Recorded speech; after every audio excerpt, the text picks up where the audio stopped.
છે ને એકદમ સરસ આપણા સિંગારા ફ્રાય કરીને તૈયાર. અમે 200 ગ્રામ જેટલો મેંદો લીધો છે. એમાં આપણે સ્વાદ પ્રમાણે મીઠું નાખીશું, થોડો અજમો ક્રશ કરીને એડ કરીશું, થોડું જીરું મેં ક્રશ કરીને એડ કર્યું છે, થોડું ઘી મૂક્યું છે.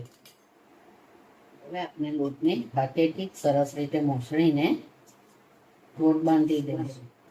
સરસ મોસળાઈ ગયું છે. હવે આપણે એમાં પાણી એડ કરીને લોટ બાંધી દઈશું.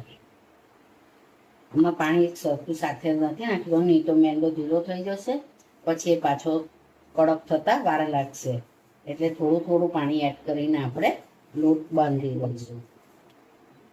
આપણો લોટ બંધાઈ ગયો છે અને સરસ મેં હાથેથી સરસ કેળવી લીધો છે. હવે લોટ અને અધકચરા સ્મેશ કરી દીધા છે. હવે આપણે એમાં મસાલો કરીશું અને પછી બધા મસાલાની સાથે બધા બટાકા સરસ રીતે મિક્સ કરી લઈશું. તો સિંગાડા માટે સૌથી પહેલાં આપણે નાખીશું સંચર પાવડર. સિંગાડામાં સંચર પાવડર ખાસ જરૂરી છે. તો મેં અહીંયા 1 ટીસ્પૂન જેટલો સંચર પાવડર લીધો છે. 1 ટીસ્પૂન જેટલો ગરમ મસાલો, 1 ટીસ્પૂન જેટલું જીરું,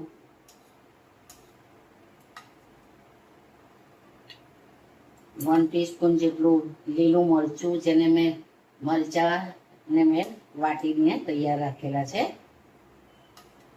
આમાં આદું પણ મેં નાખી દીધું છે.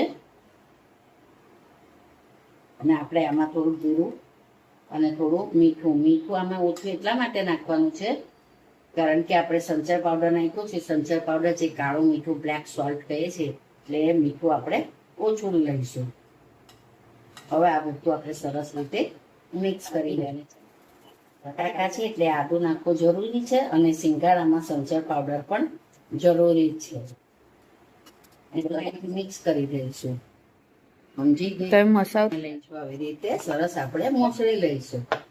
પછી આપણે એમાંથી સિંગારા વણી, રોટલી વણી અને સિંગારા ભરશું. જો સિંગારા માટેની રોટલી આપણે લંગોળ વણીશું, અને ગોળ નથી વણવાની, અને લંગોળ વણીશું આપણે.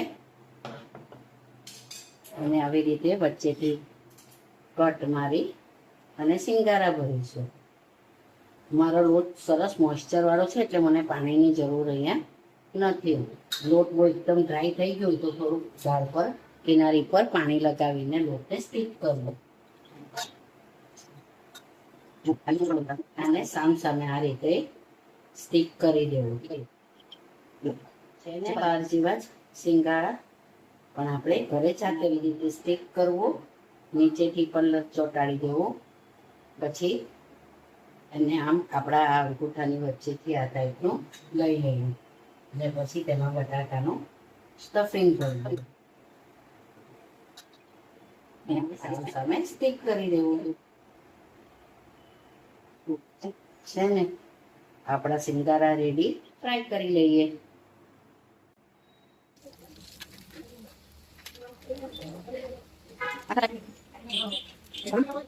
છે ને એકદમ સરસ આપણા સિંગારા ફ્રાય કરીને તૈયાર. જે બહારથી એકદમ ક્રિસ્પી અને અંદરથી સોફ્ટ એવા આપણા સિંગારા તૈયાર છે.